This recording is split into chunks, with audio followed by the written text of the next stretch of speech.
The late afternoon sun cast long shadows across Zilker Park in Austin, Texas, as George Strait's black SUV pulled up to the edge of the crowd gathered around the small outdoor stage. It wasn't supposed to be a stop on his schedule.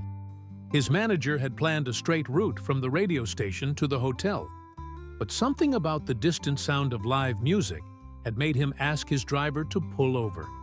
"Just 5 minutes, Tom," George said to his longtime security guard, adjusting his signature cowboy hat as he stepped out of the vehicle.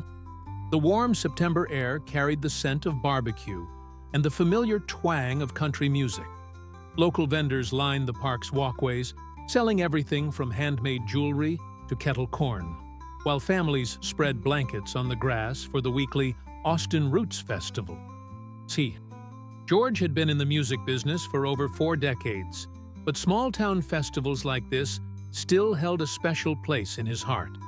They reminded him of the early days, before the sold-out stadiums and platinum albums, when music was just pure passion shared between performer and audience.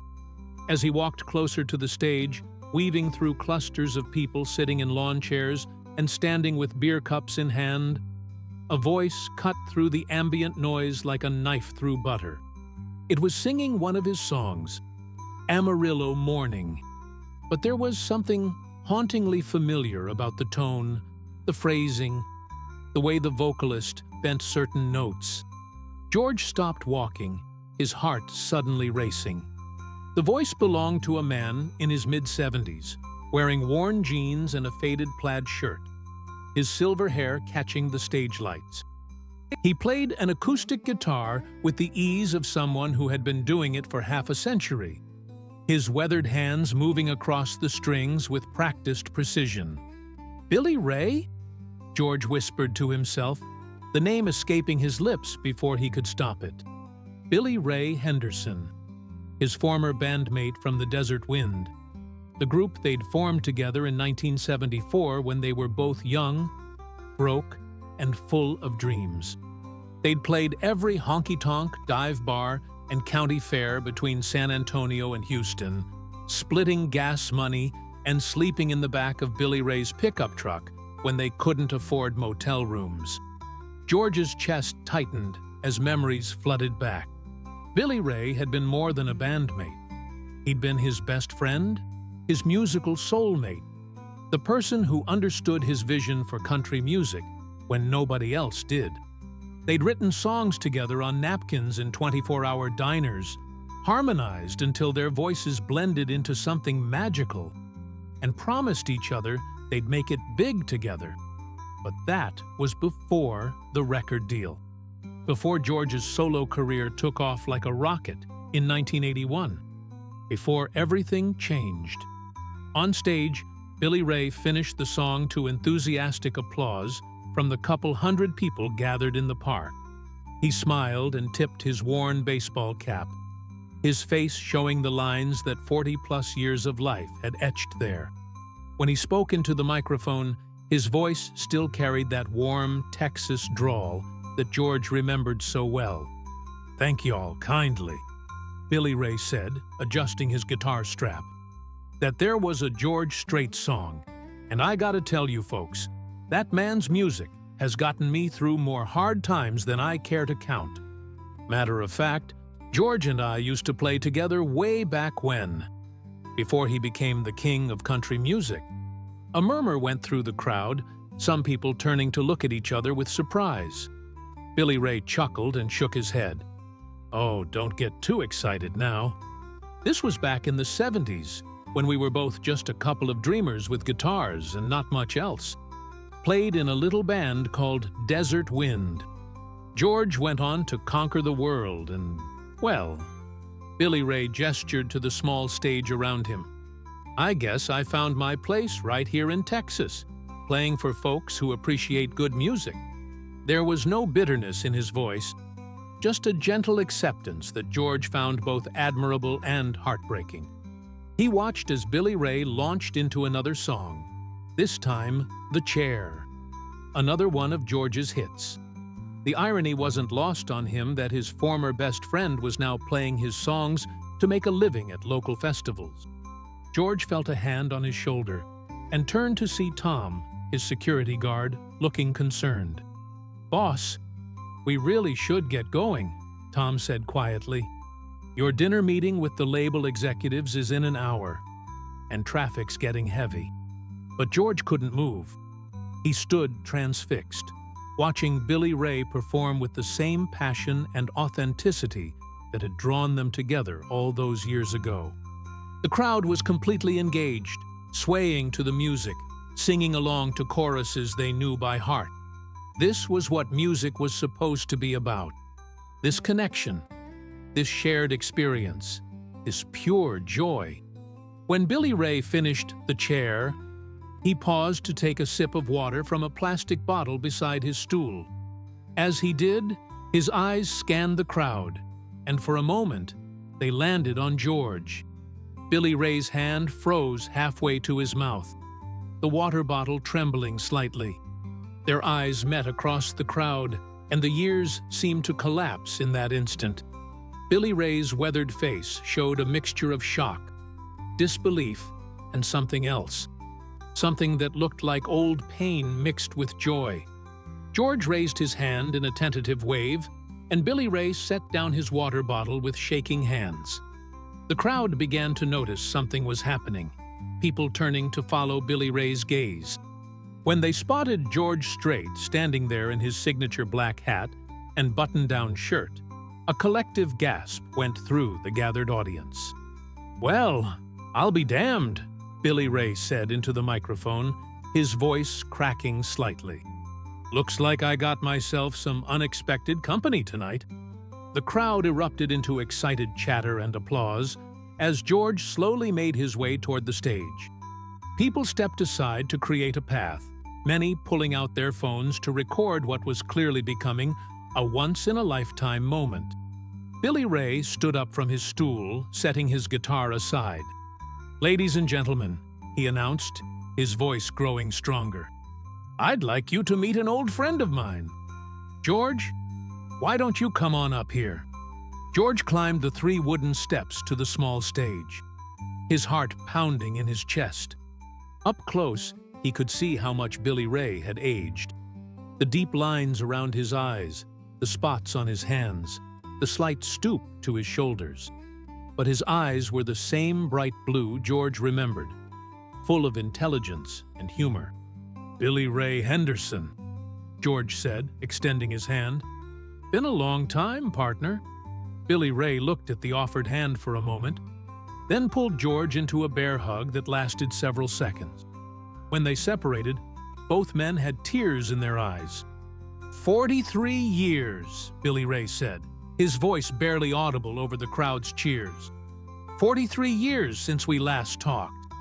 "I know," George replied, his usual composed stage presence completely abandoned. "I know, and I'm sorry. I'm so damn sorry, Billy Ray." The crowd had gone quiet, sensing they were witnessing something deeply personal. Billy Ray wiped his eyes with the back of his hand and picked up his guitar. "You remember Ace in the Hole?" he asked, referencing one of the songs they'd written together back in Desert Wind days, long before George recorded it with his band Ace in the Hole. George nodded, a smile breaking across his face for the first time since arriving at the festival. "I remember everything, partner." Billy Ray strummed the opening chords, and without any discussion or preparation, George joined in with the harmony he'd sung 1,000 times in dive bars across Texas. Their voices blended together as if 43 years hadn't passed, as if they'd been rehearsing together just yesterday. The crowd was mesmerized. Many had pulled out their phones, but most were simply standing in awe, watching two legends of country music share something raw and authentic and completely unrehearsed. When they finished the song, the applause was thunderous. "Folks," Billy Ray said into the microphone, "this here's why I fell in love with music in the first place. Not for the fame or the money, but for moments like this, when music brings people together." George nodded, stepping closer to the microphone. Billy Ray Henderson, ladies and gentlemen, one of the finest musicians and songwriters I've ever had the privilege to know. As the applause continued, George caught sight of Tom at the edge of the crowd, tapping his watch anxiously. The real world was calling. Dinner meetings, interviews, the machinery of a successful country music career that waited for no one. But looking at Billy Ray, seeing the joy on his weathered face, George knew this was more important than any business meeting. Some things were worth being late for. "Billy Ray," he said quietly, "we need to talk. Really talk." Billy Ray nodded, understanding exactly what George meant. "I know a place. Quiet. Where we can catch up proper." "Tomorrow?" George asked. "Tomorrow," Billy Ray confirmed. As George made his way off the stage and back through the crowd, he heard Billy Ray start another song. This time, "You Look So Good in Love," another George Strait hit. But somehow, hearing Billy Ray sing it, George was reminded of why he'd written it in the first place, back when love and music and friendship all seemed to flow together like streams feeding into the same river. Walking back to his SUV, George's mind was spinning. 43 years of success, of sold-out concerts and awards and accolades. And suddenly, none of it seemed as important as the conversation he was going to have tomorrow with his old friend. Tom opened the car door for him. But before getting in, George turned back one more time to watch Billy Ray perform. The older man was completely in his element, engaging with the crowd, making them laugh between songs, creating the kind of intimate musical experience that George sometimes missed in his arena shows. "Change of plans, Tom," George said as they drove away. "Cancel tomorrow morning's interviews. I've got something more important to do." As the SUV pulled into Austin traffic, George could still hear the faint sound of Billy Ray's voice carrying across the park, singing songs that George had written but that somehow sounded like they'd been waiting all these years to be sung by their original intended voice. Tomorrow would bring answers to questions that had haunted George for decades. Tomorrow would determine whether 43 years of silence could be bridged by the music that had once united them. Tonight, though, George just sat in the back of his car and remembered what it felt like to sing with his best friend again. The next morning found George sitting in his rental car outside Miller's Coffee House on South Austin Street, watching through the large front windows as the early crowd of locals grabbed their morning caffeine fix. He'd arrived 15 minutes early, partly out of nervousness and partly because he couldn't sleep past 5 a.m., a habit that 40 years of touring had permanently ingrained in him. Billy Ray had suggested this place the night before, describing it as where the real Austin folks go, not the tourists. Through the glass, George could see mismatched furniture, local artwork on exposed brick walls, and the kind of comfortable, lived-in atmosphere that reminded him of the coffee shops he and Billy Ray used to frequent when they were young and broke.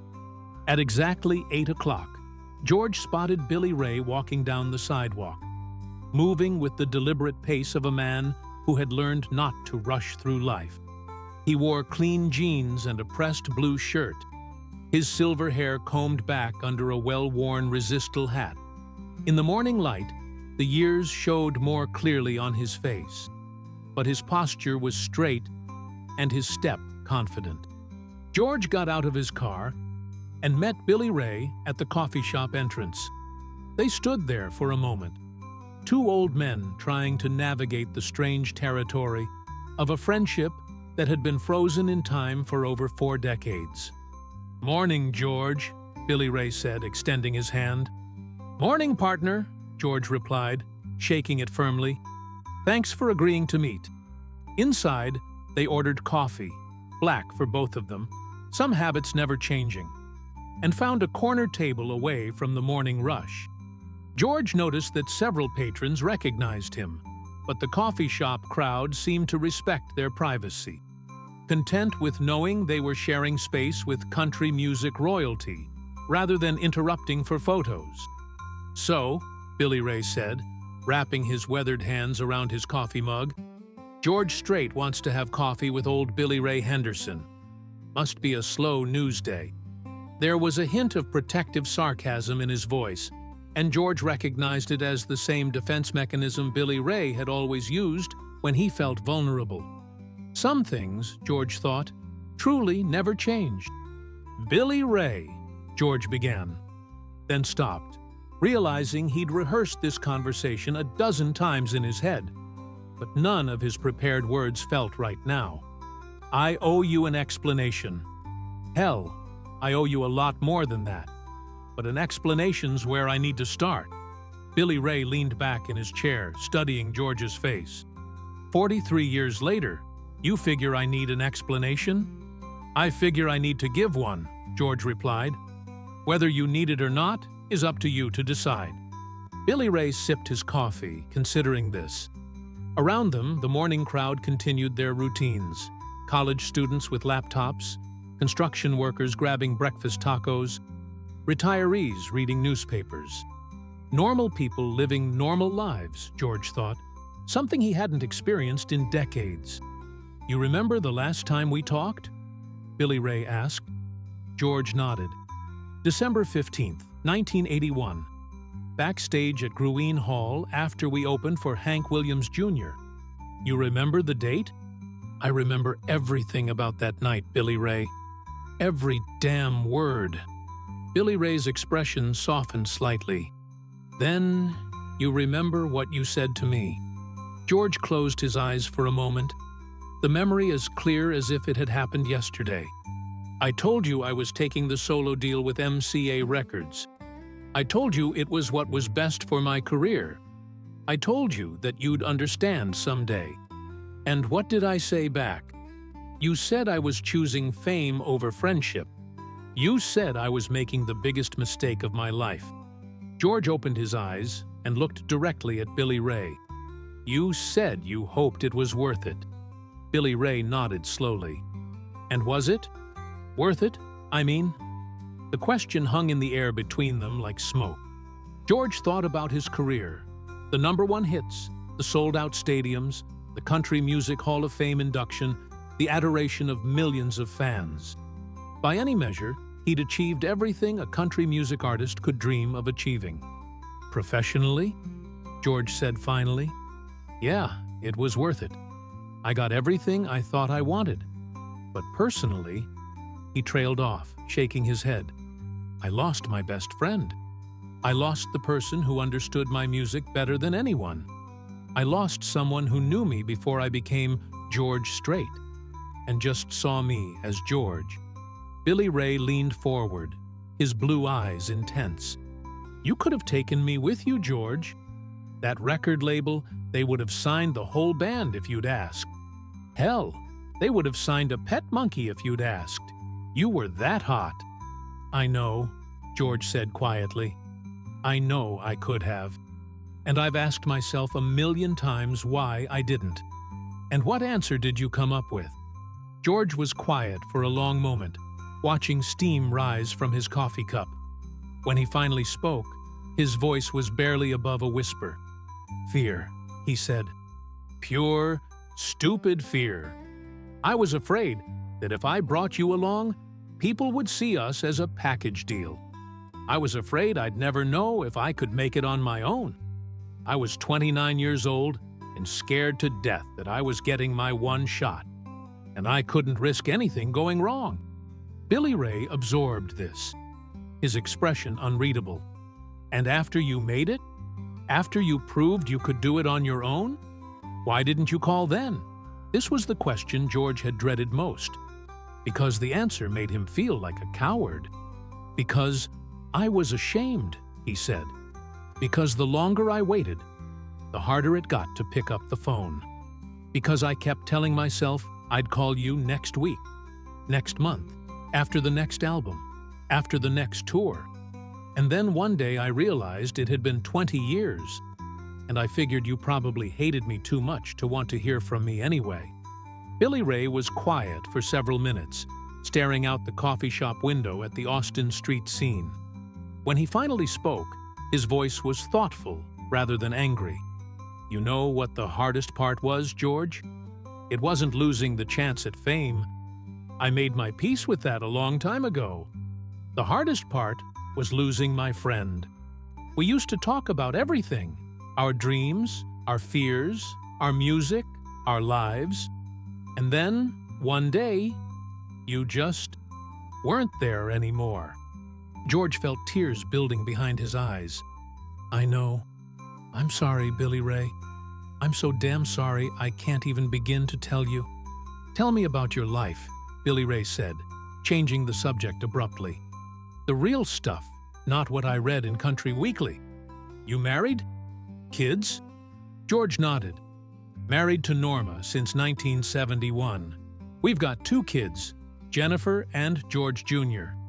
Jennifer's 38 now, works as a teacher in San Antonio.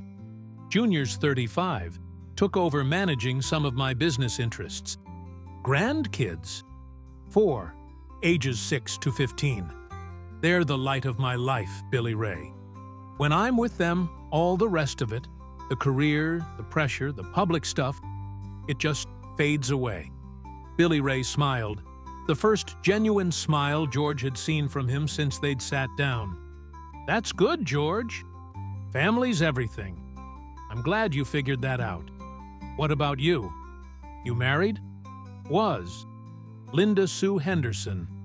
Married her in 1985, 4 years after you and I last talked. She was a school teacher, smartest woman I ever met. We had 32 good years together before cancer took her in 2017. George felt a stab of pain, both for Billy Ray's loss and for his own absence during it. Jesus, Billy Ray. I'm sorry. I didn't know. No reason you would. We kept to ourselves mostly. Raised 3 kids together: Michael, Jennifer, and little Billy. Michael's a veterinarian now, Jennifer's a nurse, and Billy teaches high school music. All good kids, all doing right by the world. That's beautiful, partner. Linda Sue sounds like she was a special lady. She was. Billy Ray's voice grew soft with memory. She used to listen to your songs on the radio and tell me, "That man's got a gift from God, Billy Ray. You should be proud you helped him find it." She never held any grudges about what happened between us. The mention of Linda Sue's generosity made George feel even worse about his 43 years of silence. This woman, who had never even met him, had somehow found it in her heart to forgive him when he couldn't forgive himself. "Billy Ray," George said, "I need you to know something. Every song I wrote, every melody I came up with, part of it was still connected to what we created together in Desert Wind. You were part of my musical foundation, and that never changed, even when we weren't speaking." Billy Ray looked skeptical. "Come on, George. You didn't need me after 1981. That's where you're wrong." George pulled out his phone and opened his music app. "You mind if I play you something?" Billy Ray shrugged, so George found the track he was looking for and set the phone on the table between them. The opening notes of "I Cross My Heart" filled their corner of the coffee shop. "This was a #1 hit for me in 1992, George said. But listen to the bridge. As the song reached the instrumental bridge, George watched Billy Ray's face change. The melody line was unmistakably similar to something they'd worked on together in Desert Wind. A little musical phrase that Billy Ray had hummed while working out chord progressions on his guitar. "That's," Billy Ray started, then stopped. "That's the riff you came up with for Desert Morning, the song we never finished. I've carried that melody in my head for 40 years, Billy Ray. It was too beautiful to forget." Billy Ray stared at the phone as the song continued. "You used it. I used it. And every time that song played on the radio, every time I performed it, I thought about you. I thought about how we used to sit in that crappy little apartment in San Marcos, working out harmonies until 3 in the morning because we couldn't afford to rent studio time. You should have called me," Billy Ray said, his voice thick with emotion. "If you were thinking about me, if you were using our music, You should have called. I know. I know I should have. I was a coward, Billy Ray. I was successful and famous and admired by millions of people, and I was a coward when it came to picking up the phone and calling my best friend. They sat in silence for several minutes, the weight of 43 years of unspoken words settling between them. Finally, Billy Ray spoke. "You know what I did after you left?" he asked.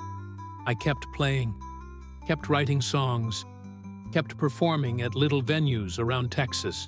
I told myself I was doing it because I loved music, and that was true. But I was also doing it because I kept hoping that someday you'd walk into one of those honky-tonks and hear me play, and you'd remember what we had together." George felt like he'd been punched in the stomach. Billy Ray, last night was the first time in 43 years that hope paid off. Billy Ray continued, "When I saw you standing there in that crowd, it was like all those years of playing to small crowds and barely making ends meet suddenly made sense. I heard you from 3 blocks away," George said. "Your voice, singing my song. It stopped me dead in my tracks because it sounded like coming home." Billy Ray finished his coffee and set the mug down carefully. "So what now, George? You've apologized. We've caught up. We've had our moment. What happens next?" It was the question George had been dreading and anticipating in equal measure. He'd thought about it all night, weighing possibilities and consequences. "I want to make things right," George said. "I can't give you back 43 years, but I can try to make the future different." "What's that mean exactly?" George took a deep breath. "It means I want you to come on tour with me. Not as an opening act, not as a backing musician, but as my partner, like it should have been all along." Billy Ray stared at him in shock. "George, I'm 74 years old. I play coffee shops and local festivals. I'm not arena material anymore." "You're wrong," George said firmly. "I watched you last night, Billy Ray. You had that crowd in the palm of your hand.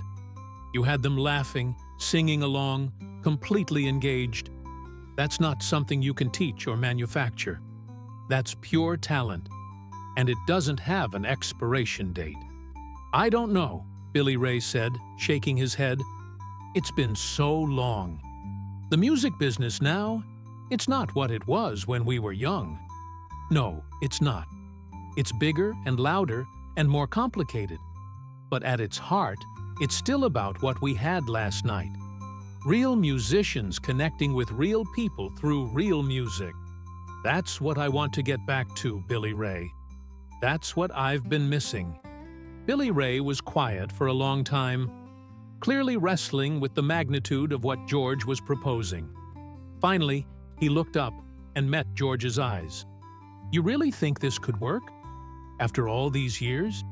"I think we owe it to ourselves to find out," George replied. "I think we owe it to that music we used to make together."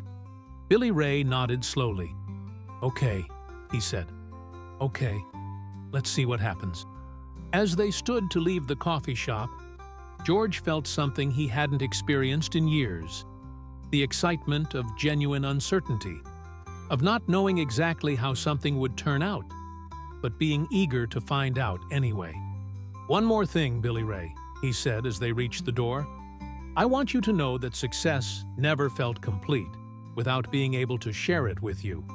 All those awards, all those #1 hits, they were hollow because the person who would have understood what they meant wasn't there to celebrate with me." Billy Ray clapped him on the shoulder, a gesture of forgiveness that spoke louder than words.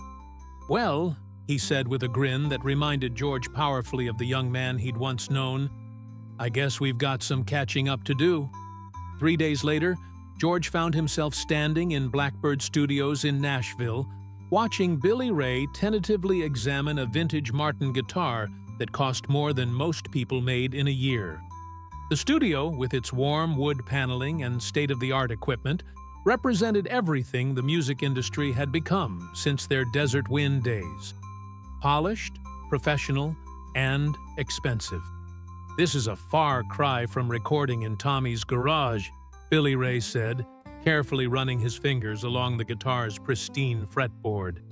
George laughed, remembering their first recording session in 1976. Four guys crammed into Tommy Rodriguez's garage with a borrowed 4-track recorder and dreams bigger than their talent could support at the time. "Tommy's garage didn't have a bathroom," George replied. "Though I seem to recall we made some decent music anyway." "Decent music and decent hangovers," Billy Ray added with a grin. The past 3 days had been a whirlwind of phone calls, schedule rearrangements, and careful negotiations. George's management team had been skeptical at first. Adding a 74-year-old unknown to a major touring schedule seemed like professional suicide. But George had been insistent, and his track record of good decisions had earned him enough trust to try something unconventional. "You sure about this, George?" asked Rebecca Collins, his longtime manager, as she entered the studio with a stack of contracts and release forms. Rebecca was a sharp-eyed woman in her 50s who had been managing George's career for over 15 years. She'd seen him through multiple album releases, countless tours, and various industry upheavals, but this situation was unlike anything in her experience. "I'm sure, Rebecca," George said. "Billy Ray and I need to see if the magic's still there." Rebecca looked at Billy Ray, who was now tuning the Martin with the practiced ease of someone who had been playing guitar for over 5 decades. "Mr. Henderson, you understand this is just a trial run? We're recording a few songs to see how you and George sound together. No promises beyond that." Billy Ray nodded without looking up from the guitar. "Ma'am, I've been playing music for the love of it for 50 years. Getting to record with George again is already more than I ever expected." His humility impressed Rebecca, though she remained cautious. In her experience, adding new elements to a successful formula usually led to complications. "What are we starting with?" asked Jake Morrison, the studio's chief engineer. Jake was a Grammy-winning producer who had worked with everyone from Keith Urban to Carrie Underwood. But he'd specifically requested to be part of this session when he heard George Strait was recording with his original songwriting partner. George looked at Billy Ray. "What do you think, partner? Want to start with something old or something new?" Billy Ray strummed a few chords, his weathered fingers finding their familiar positions. "How about Desert Morning? The one we never finished?" George's face lit up. "You remember how it went?" "George, I've been playing that song fragment for 43 years, hoping someday I'd figure out how to finish it." Billy Ray began playing the melody that George had incorporated into "I Cross My Heart." But this was the original version. Slower, more contemplative, with a haunting quality that spoke of early mornings and lost dreams. As he played, he began singing lyrics that George had never heard. "Desert morning, sun's rising slow, coffee's brewing, but I got nowhere to go. Dreams are scattered like tumbleweeds, but I'll keep playing, 'cause that's all I need." George felt goosebumps rise on his arms. The words were simple, but profound, capturing the essence of their shared musical journey. Without conscious thought, he began harmonizing, his voice blending with Billy Ray's in the same effortless way it had decades ago. Jake quickly began recording, recognizing that he was witnessing something special. Rebecca stopped shuffling through her papers and just listened, her skepticism beginning to waver. As they sang together, George realized that his voice and Billy Ray's had both aged, but somehow they'd aged in complementary ways. George's trademark smooth delivery now had a weathered quality that paired perfectly with Billy Ray's rougher, more lived-in tone. They sounded like two old friends sharing a conversation, which, George supposed, was exactly what they were. When the song ended, the studio was completely quiet. Even the usually unflappable Jake looked moved. That was Jake started, then stopped, shaking his head. That was something else entirely. Rebecca was staring at both men with a new expression. How long did it take you to arrange that harmony? About 30 seconds, George said. Same as it always did. We never arranged harmonies, Billy Ray added. We just sang, and somehow it worked. Rebecca made some notes on her pad. Okay, I'm beginning to see what you meant about magic. What else do you have? For the next 4 hours, George and Billy Ray worked through a collection of songs that spanned their entire history together.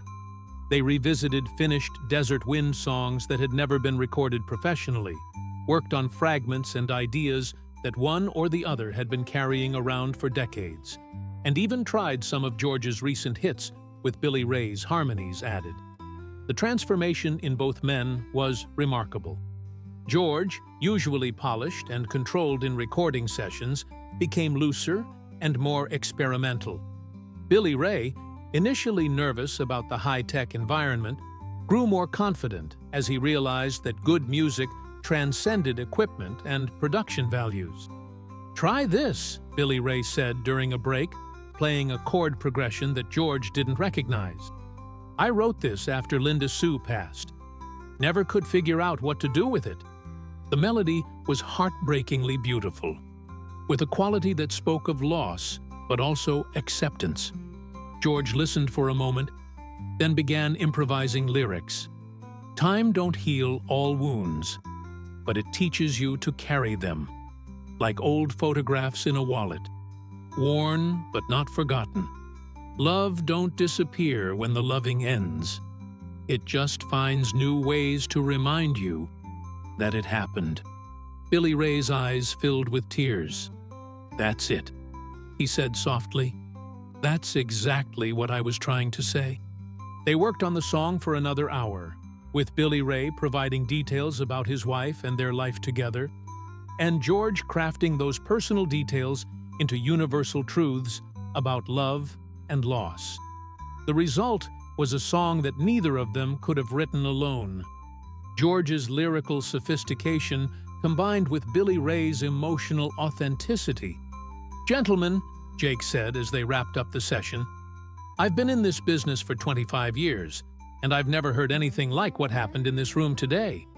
These songs aren't just good, they're special. Rebecca was already on her phone, likely rearranging tour schedules and negotiating with venues. George, if the rest of your collaboration sounds like this, we need to start thinking bigger than just adding Billy Ray to your existing tour. What do you mean? George asked. I mean, maybe we should be talking about a completely new show. Something that showcases both of you, highlights your history together, tells your story through the music. Billy Ray looked overwhelmed.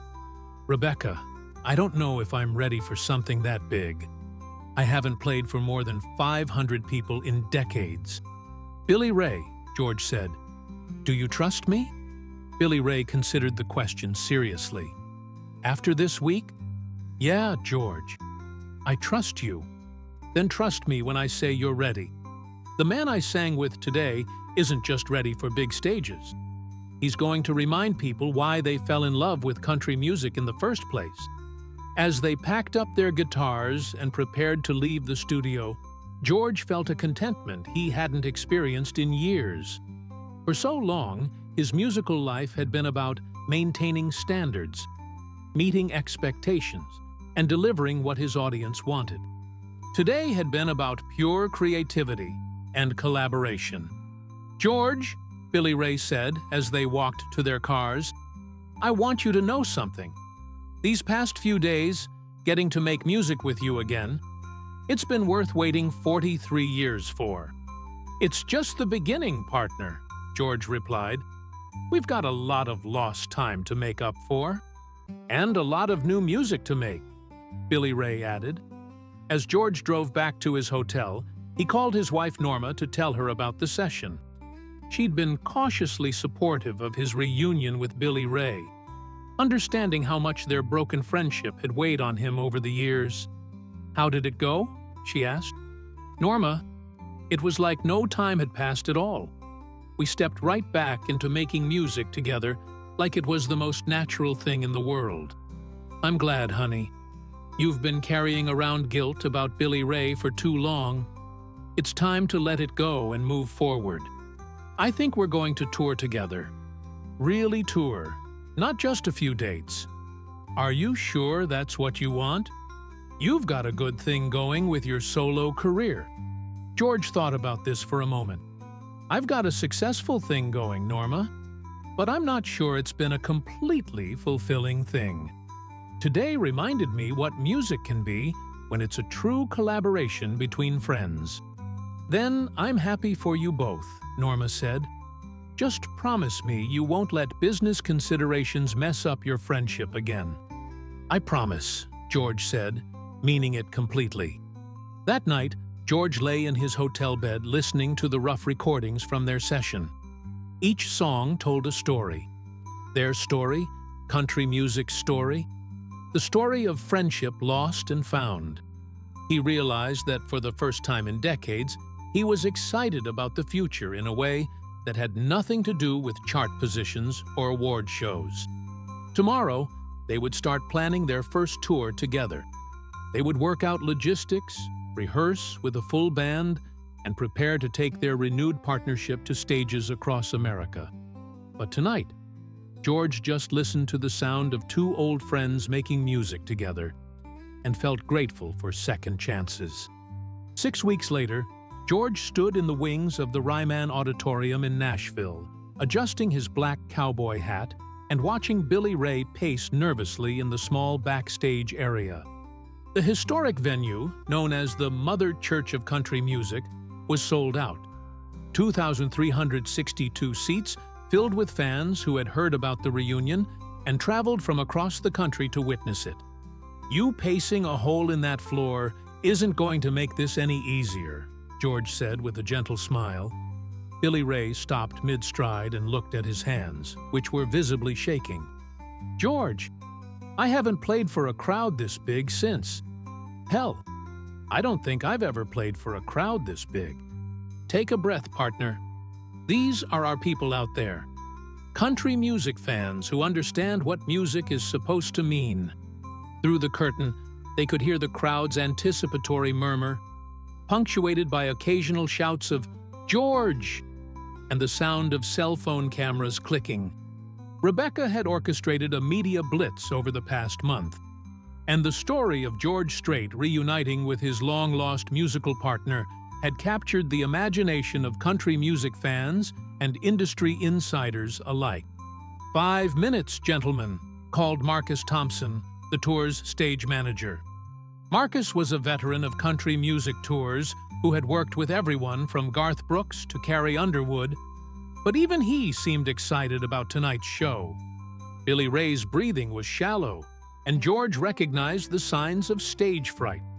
In the old days, Billy Ray had never suffered from pre-show nerves, but 43 years of playing small venues had apparently changed his relationship with performing.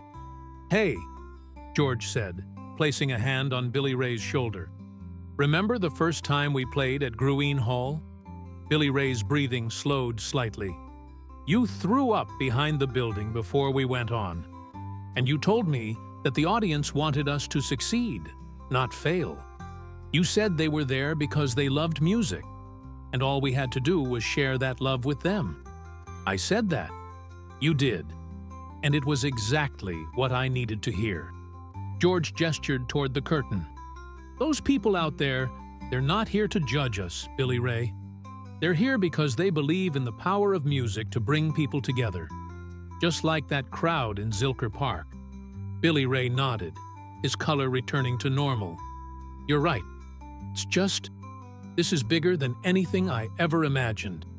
And you're bigger than you think you are," George replied.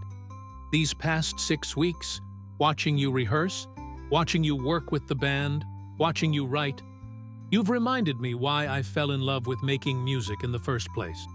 The past month and a half had been intense, but rewarding." Billy Ray had moved temporarily to Nashville to rehearse with George's touring band, a group of seasoned musicians who had quickly embraced the older songwriter's humble expertise and authentic approach to country music.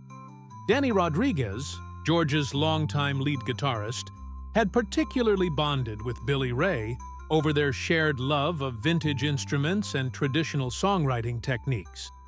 "That man knows more about country music history than anyone I've ever met," Danny had told George after their first full band rehearsal. "And he's not trying to prove anything to anybody. He just wants to make good music."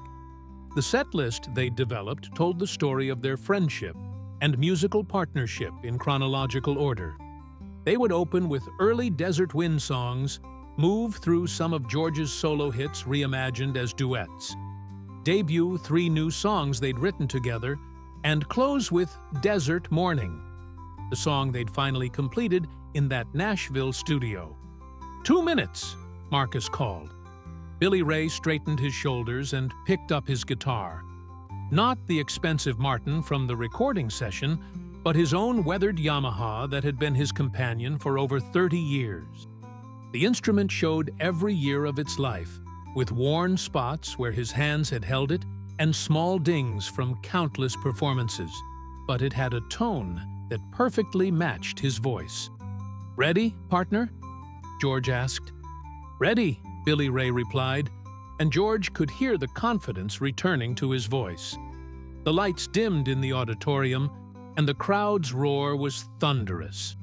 George had played the Ryman dozens of times throughout his career, but tonight felt different. Tonight felt like coming home to something he'd lost and found again. "Ladies and gentlemen," came the announcer's voice over the sound system, "please welcome to the stage George Strait and Billy Ray Henderson." They walked out together, George waving to the crowd and Billy Ray taking in the sight of 2,362 people on their feet, applauding before they'd played a single note.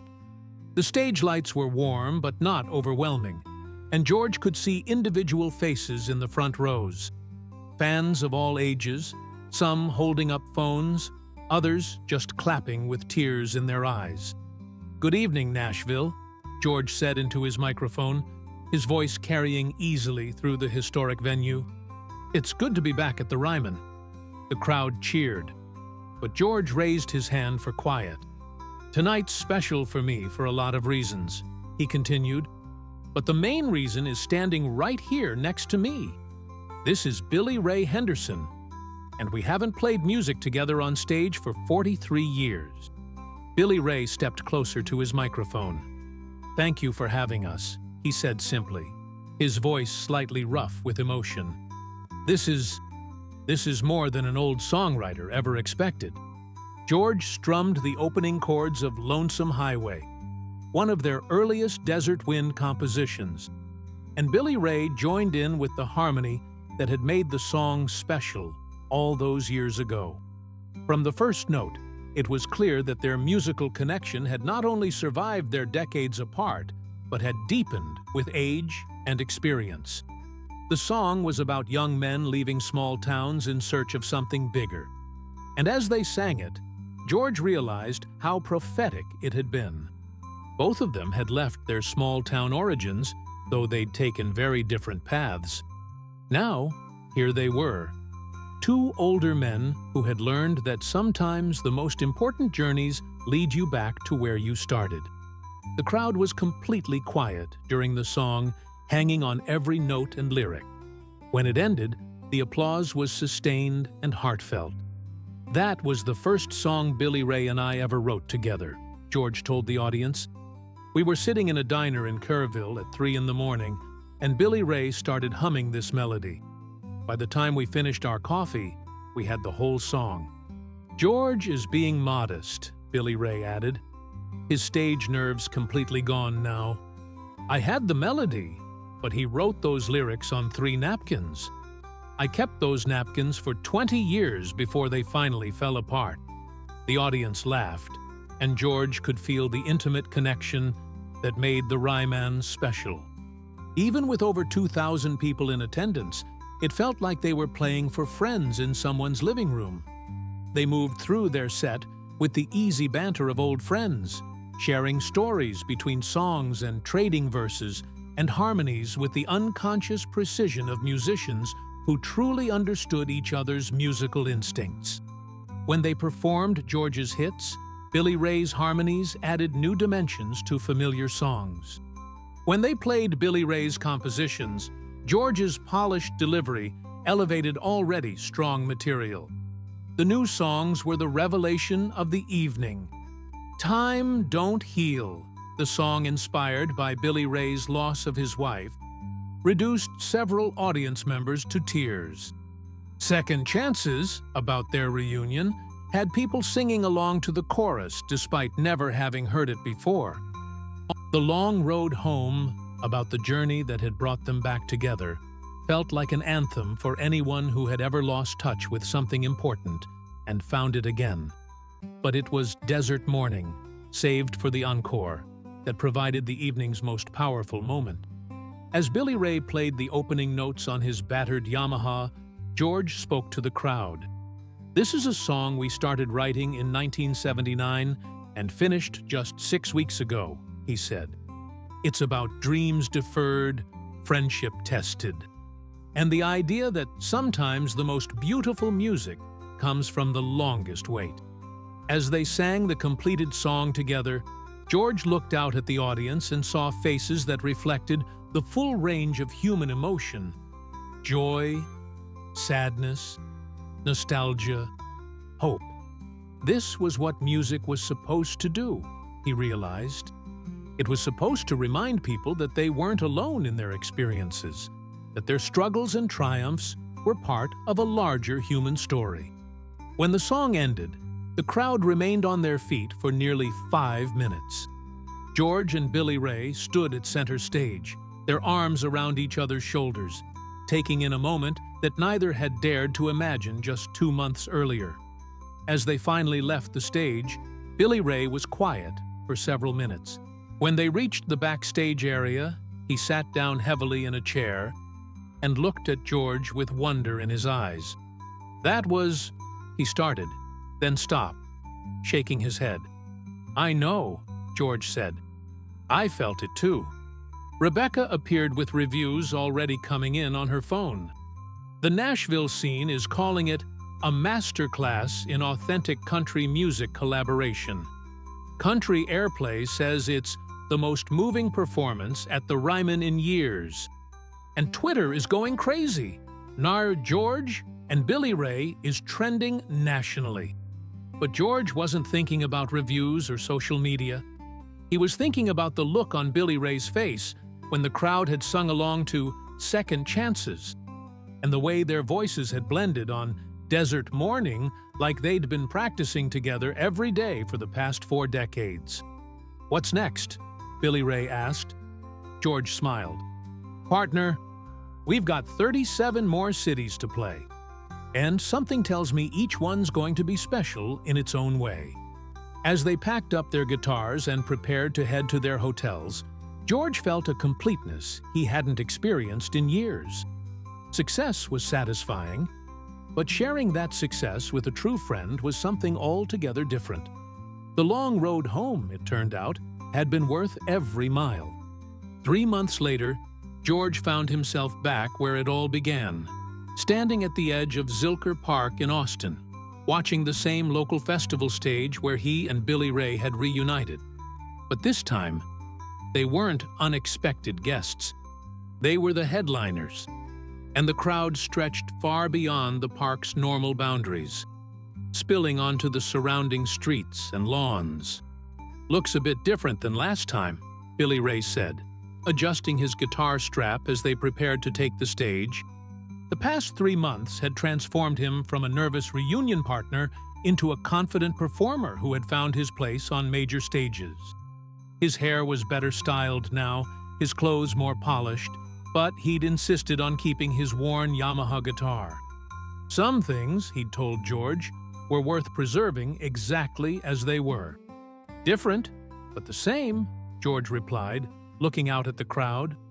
"Still people who love music, still Texas, still us." The Strait and Henderson Full Circle Tour had been one of the year's biggest country music success stories. 38 sold-out shows across America, with reviews that consistently praised not just their musical chemistry, but the authentic friendship that informed every performance.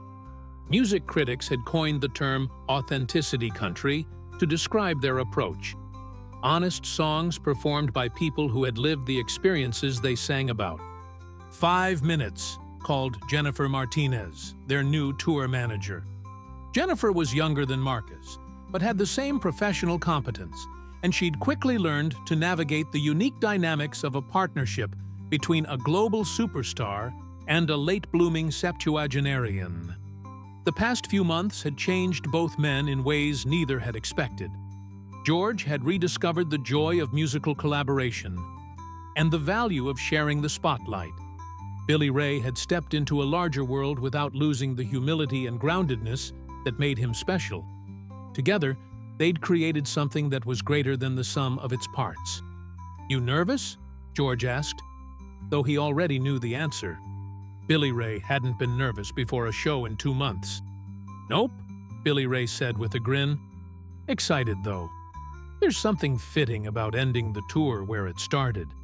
The tour had been scheduled to end in Las Vegas, but George had asked Rebecca to add this final show in Austin.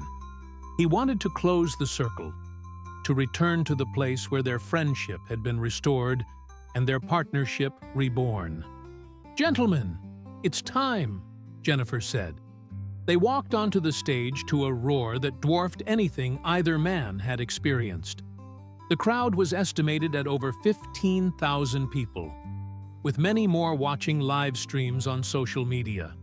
But as George looked out at the sea of faces, he was thinking about a much smaller audience. Sitting in the front row, in chairs that had been specially reserved, were their families.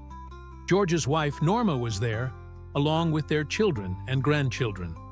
Billy Ray's 3 kids had flown in from across Texas, bringing their own children to see their grandfather perform for the largest crowd of his life. Linda Sue's sister Margaret was there too, wearing a t-shirt that read, "Billy Ray's biggest fan," something she'd told reporters Linda Sue would have worn if she'd been able to attend. "Austin," George called out to the crowd. "Are you ready for some music?" The response was deafening. But before they started playing, George had something to say. "3 months ago, I stopped by this festival just to listen to some local music," he began. "I had no idea that decision would change my life. Sometimes the best things happen when you're not looking for them."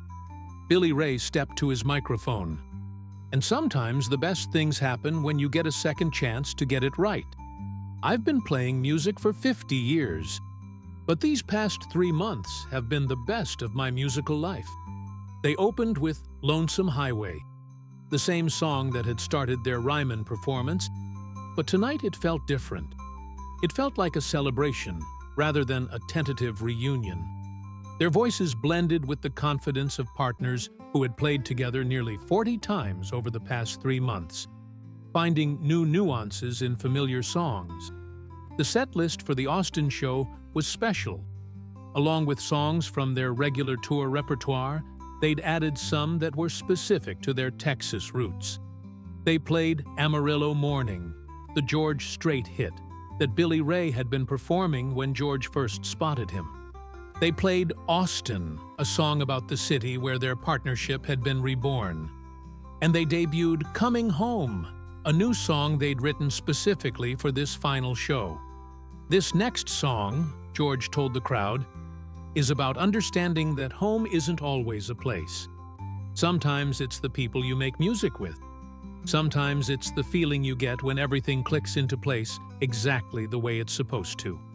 As they performed "Coming Home," George looked out at their families in the front row and saw tears of joy on multiple faces. His granddaughter Emma, who was 8 years old, was singing along to words she'd only heard for the first time that night. Billy Ray's son Michael was recording everything on his phone, clearly wanting to preserve every moment for posterity. But it was during their performance of "Desert Morning" that the evening reached its emotional peak. As they sang the song that had taken 43 years to complete, George realized that some things were worth waiting for. Some stories needed time to find their proper ending. When they finished the song, something unexpected happened. The crowd began singing "Happy Birthday." Not because it was anyone's birthday, but because someone in the audience had started it as a celebration of their partnership being born again. 15,000 people singing spontaneously to two old friends who had found their way back to each other. George and Billy Ray looked at each other and laughed, the same easy laughter they'd shared as young men. Time had added lines to their faces and gray to their hair, but it hadn't changed the fundamental connection that made their music special. "Thank you, Austin," George called out, as they prepared to leave the stage. "Thank you for bringing us back together." But before they could exit, Billy Ray held up his hand. "Wait," he said into his microphone. "George, there's something I need to say." George looked surprised, but nodded for him to continue. 43 years ago, I lost my best friend and musical partner because we both thought success was more important than friendship, Billy Ray said to the crowd, but his eyes were on George.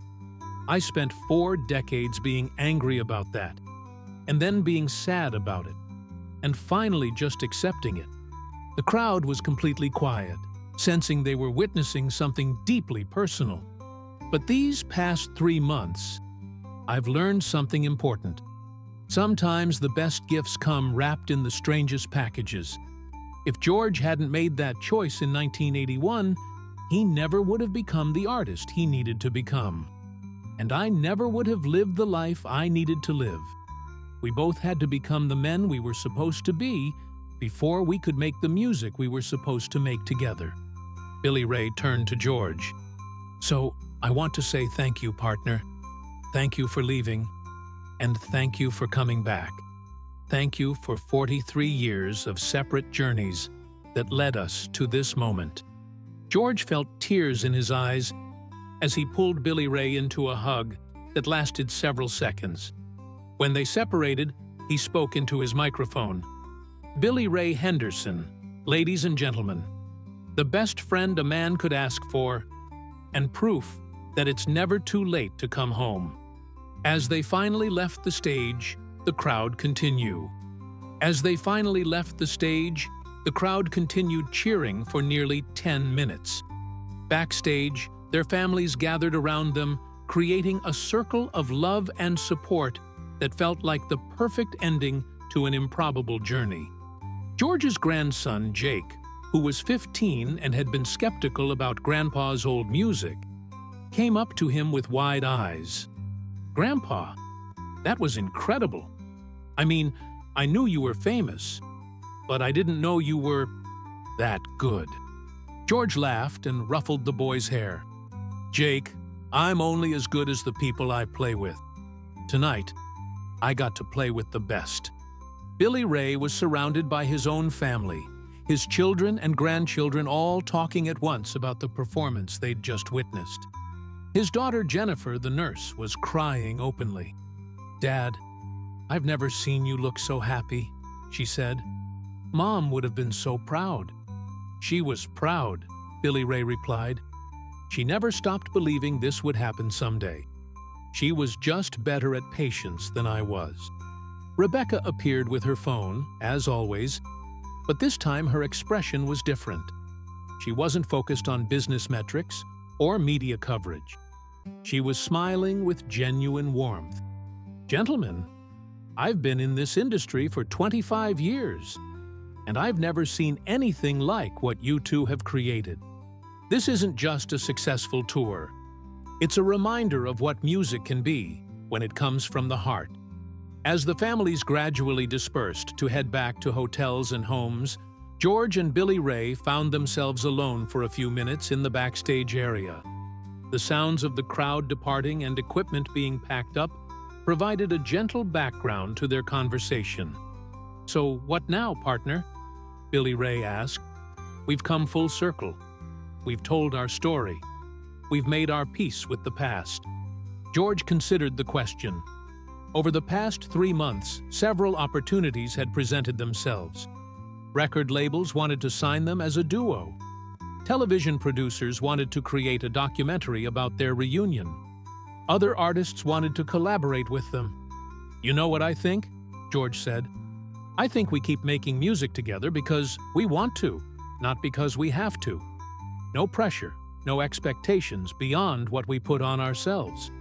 Billy Ray nodded. "I like that. Music for the love of it.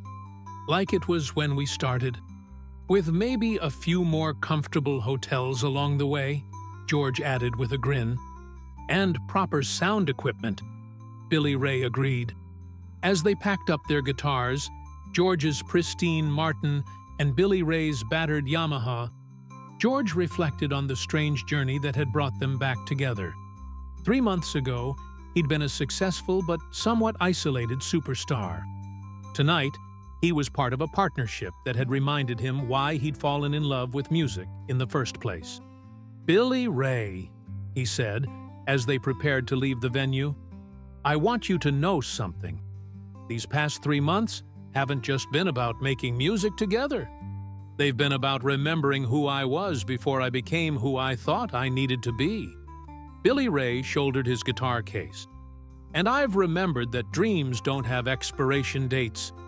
Sometimes they just take longer to come true than you expected." As they walked out of the venue together, they could see Austin's skyline in the distance, the city lights twinkling like stars. Tomorrow, they would return to their separate lives. George to his ranch and family, Billy Ray to his house in the Texas Hill Country. But they would stay in touch now, making music together when the spirit moved them, supporting each other through whatever challenges lay ahead. The circle was complete, but the story wasn't over. It was simply ready for its next chapter, whatever that might be. "Same time next week?" Billy Ray asked as they reached their cars, referencing their plan to get together regularly to write and play music. "Wouldn't miss it, partner," George replied. As George drove away from the festival grounds, he called Norma to tell her he was heading home. "How was it?" she asked. "Perfect," George said. "Just perfect." And for the first time in 43 years, that word felt completely true.